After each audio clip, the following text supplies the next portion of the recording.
In today's video, we're taking a look at Mr. Mustache's camera. Now, this is a Mr. Steele Edition Runcam Swift Mini 2. And I've tested its latency, haven't tested its overall visuals, but I'm pretty confident it might do very well due to Mr. Steele standing behind this thing.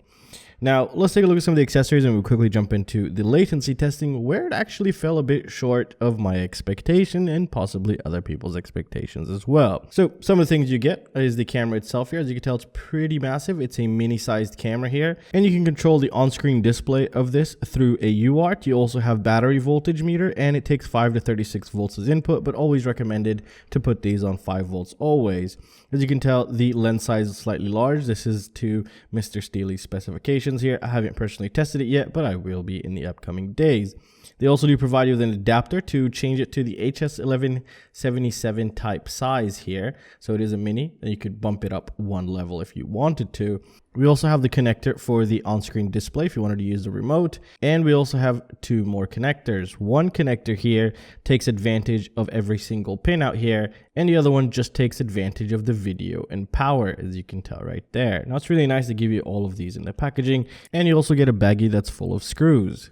Now, let's talk about the latency. So the latency was, I was expecting a rolling shutter, which means that when the LED pops on, you could kind of just in a couple milliseconds later, you could still see the change happen in the same frame, or we should say half of a frame. Because the way these work is first it draws out the odd lines and then it draws out the even lines. So basically it draws half a frame every 15 milliseconds here.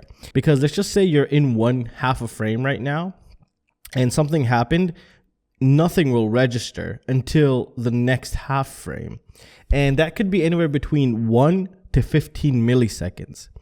But then it gets pretty interesting as well. If we take a look at this picture here, we see that the detection was in 9.4 milliseconds. That's because the change happened halfway through one of the half frames.